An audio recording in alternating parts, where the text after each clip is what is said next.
Quando paramos para pensar no mundo no qual estamos vivendo, acompanhando os noticiários, não temos como duvidar. O mundo realmente caminha para a destruição completa. Mas a grande pergunta é: como isso acontecerá? A Bíblia nos dá algumas importantes certezas. Deus está conduzindo todas as coisas. Nada fugiu do seu controle. Estamos vivendo nos últimos dias, nos momentos finais da história deste mundo.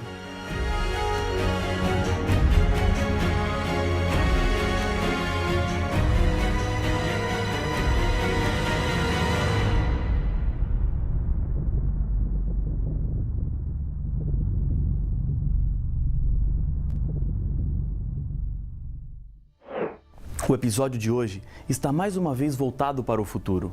No episódio anterior, vimos que a besta colocará uma marca naqueles que são dela. Esse tema é tratado no livro do Apocalipse com muita seriedade. Quando o Apocalipse fala que recebem a marca da besta, usa a linguagem mais forte e ameaçadora que o texto bíblico traz. Os que recebem a marca da besta estão perdidos. O que mais assusta quanto a esse tema é que a maioria das pessoas receberá essa marca. Para não recebê-la, é preciso colocar-se ao lado de Deus, custe o que custar. A humanidade está se dividindo rapidamente em dois grupos: aqueles que seguirão a besta e a sua imagem, e do outro lado, os que guardam os mandamentos de Deus e a fé em Jesus. E esses receberão de Deus a vida eterna. Precisamos sempre do Espírito Santo para compreender bem o que a Bíblia está nos dizendo. Jesus disse: "Mas o Consolador, o Espírito Santo, a quem o Pai enviará em meu nome, esse vos ensinará todas as coisas e vos fará lembrar de tudo o que vos tenho dito." João, capítulo 14, verso 26. Muitas interpretações bíblicas se perdem da verdade porque faltou a busca do Espírito Santo que nos faz entender com clareza as revelações da Palavra de Deus. Vamos voltar ao texto que fala sobre a marca da besta. Acompanhe o que está em Apocalipse, capítulo 14, versos 9 e 10. Se alguém adora a besta e a sua imagem e recebe a sua marca na fronte ou sobre a mão, também esse beberá do vinho da cólera de Deus, preparado, sem mistura, do cálice da sua ira, e será atormentado com fogo e enxofre, diante dos santos anjos e na presença do Cordeiro. Selo era a identificação de uma autoridade, de um governante. O selo traz consigo o nome, o cargo que ocupa e o território do seu domínio. No selo de Deus está a sua vontade em salvar os seres humanos. O selo de Deus está espalhado por toda a Bíblia. Em vários textos encontramos qual é o sinal de Deus. Uma dessas referências está em Ezequiel, capítulo 20, verso 20. "Santificai os meus sábados, pois servirão de sinal entre mim e vós, para que saibais que eu sou o Senhor vosso Deus." Talvez alguém possa dizer assim: esse verso estava se referindo apenas ao povo de Israel. Nós que estamos na Era da Graça, vivemos em outro tempo. Se você analisar o texto sem preconceitos, descobrirá que em toda a história humana, Deus sempre teve o seu povo. O que identifica o povo de Deus é um sinal entre ele e o seu povo. E a Bíblia diz que este sinal é o sábado. Deus não está se referindo a Israel apenas no texto de Ezequiel, mas está falando a toda a humanidade. Deus não está falando de um tempo específico, mas de todos os tempos. Na criação, Deus estabeleceu o sábado como um dia de bênção, descanso e santificação. O sábado foi feito para a humanidade e não para um povo específico em um tempo específico. Antes mesmo do pecado aparecer, Deus já havia criado o sábado. Em nenhuma parte da Bíblia você encontrará que o sábado deixou de ser o sinal de Deus. Um grande erro do cristianismo dos nossos dias é pensar que, como Israel foi rejeitado e substituído pela igreja cristã, com essa rejeição, o sábado então também foi incluído. Isso também não está escrito na Bíblia. Deus formou a igreja cristã a partir de Israel. Jesus era judeu. A característica que distinguia os judeus dos cristãos era a aceitação de Jesus como Salvador. O sábado continuou como sendo o dia separado por Deus. O remanescente espiritual de Israel é o cristianismo. E isso é comprovado quando o Apocalipse fala dos salvos no céu e diz: "Então ouvi o número dos que foram selados, que era 144.000, de todas as tribos dos filhos de Israel." Apocalipse capítulo 7, verso 4. Vamos avançar um pouco mais nessas importantes considerações. Sendo que o anticristo se coloca no lugar de Cristo e se opõe a ele, é lógico supor que a marca ou o sinal do anticristo seja o oposto do sinal de Cristo, ou uma substituição.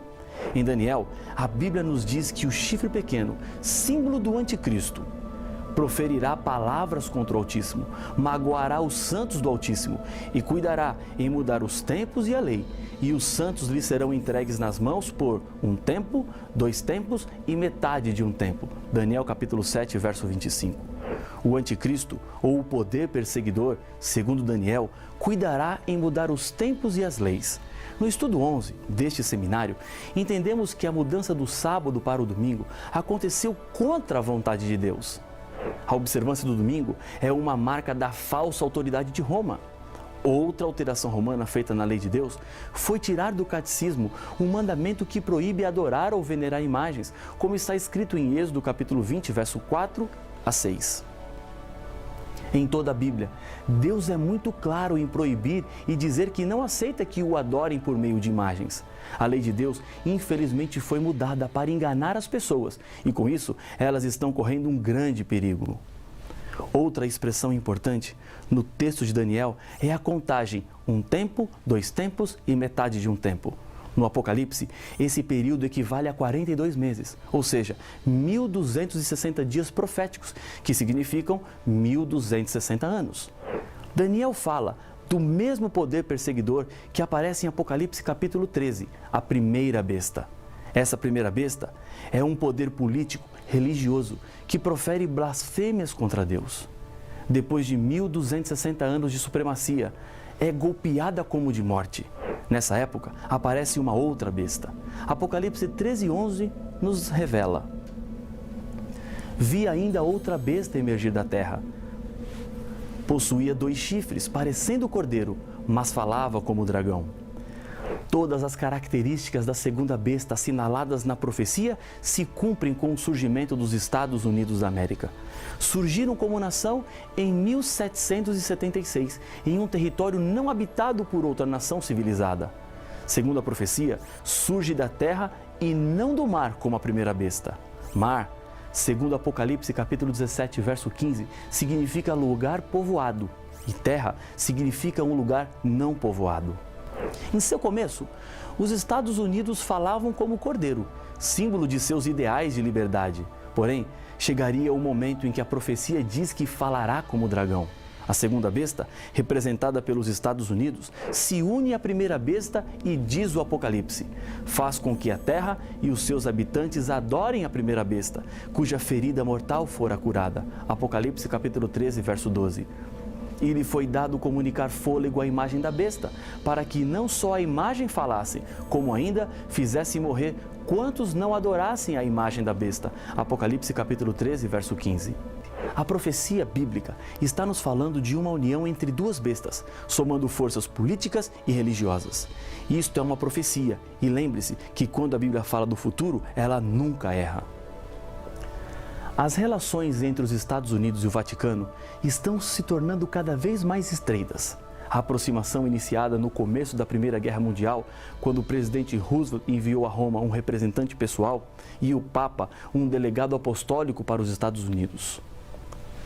Aumentou quando, em 1961, aconteceu a posse do primeiro presidente americano católico, John Kennedy, e depois, em 1984, quando o presidente Reagan nomeou o primeiro embaixador norte-americano junto ao Vaticano.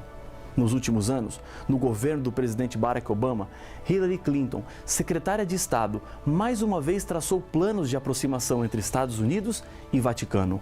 Segundo a profecia bíblica, será através da segunda besta que a adoração será imposta à primeira besta. Ou seja, os Estados Unidos tomarão a iniciativa de obrigar as pessoas a adorarem a imagem da besta, deixando de lado as suas atuais ideias de liberdade religiosa.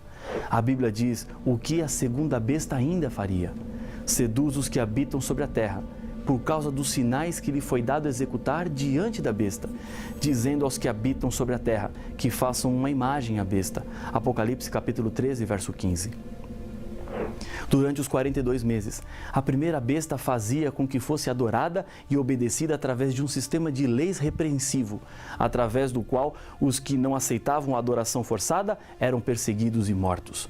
O texto nos diz que será feita uma imagem, ou seja, uma cópia do sistema de leis do passado, para conseguir os mesmos resultados alcançados durante a época da Inquisição. A imagem da primeira besta se formará quando, mais uma vez, Estado e Igreja apostatada se unirem para imporem um dia oficial de culto que não o sábado bíblico.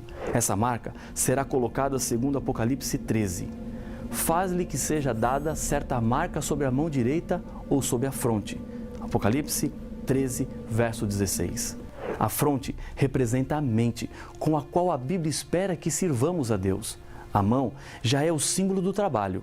Os que aceitam o domingo pela escolha recebem o sinal na fronte.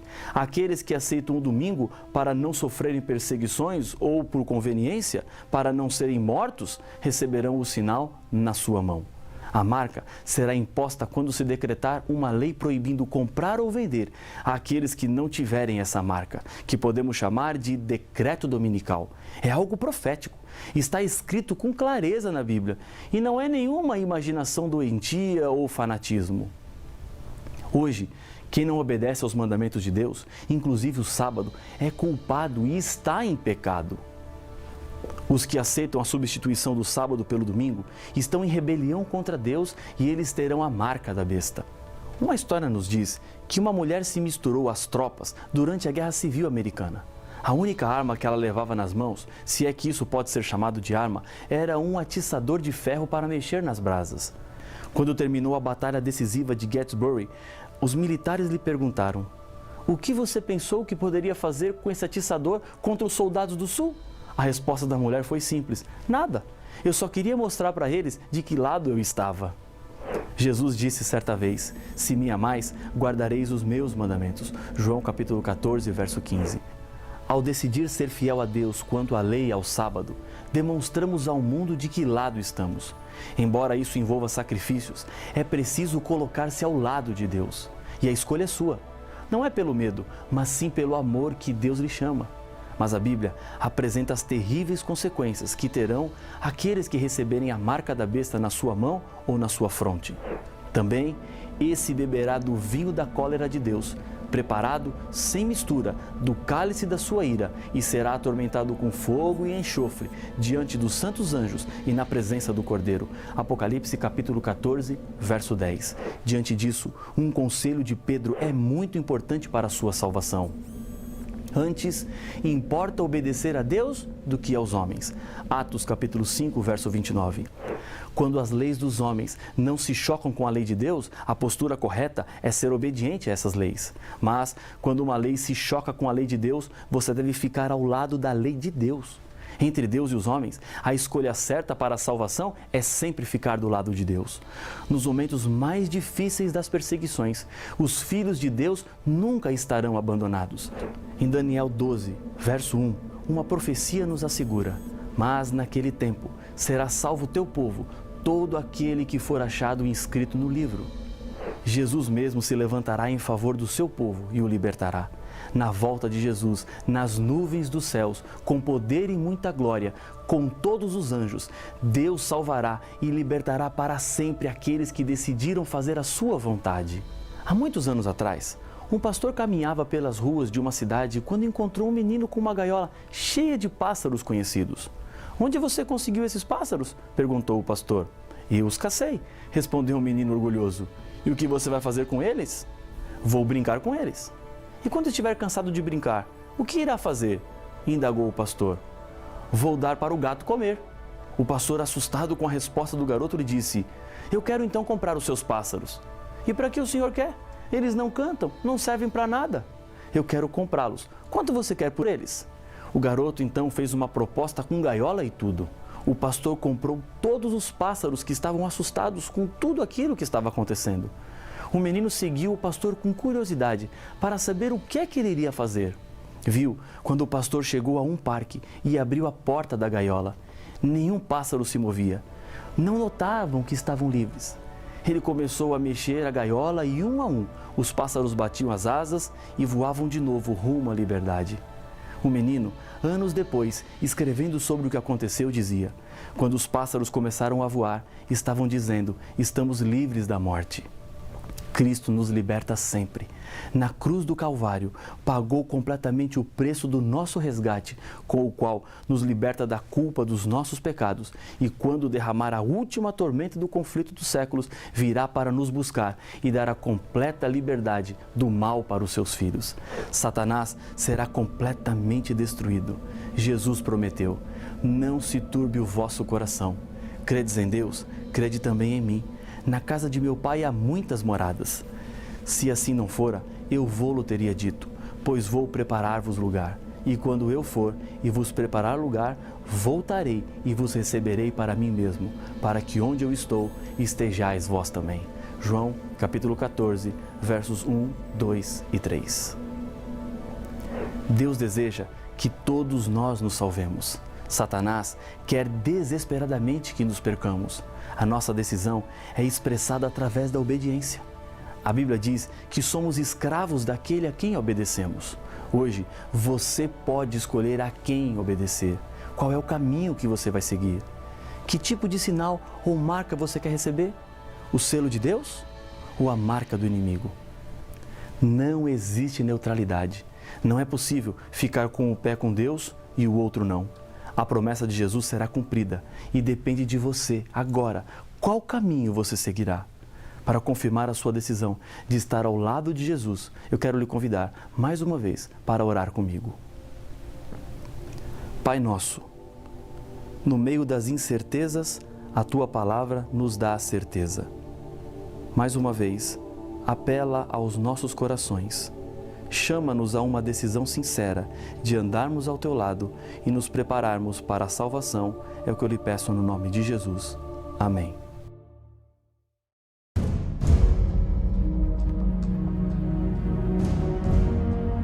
A maior descrição que a Bíblia faz de Deus está em 1 João capítulo 4, verso 8.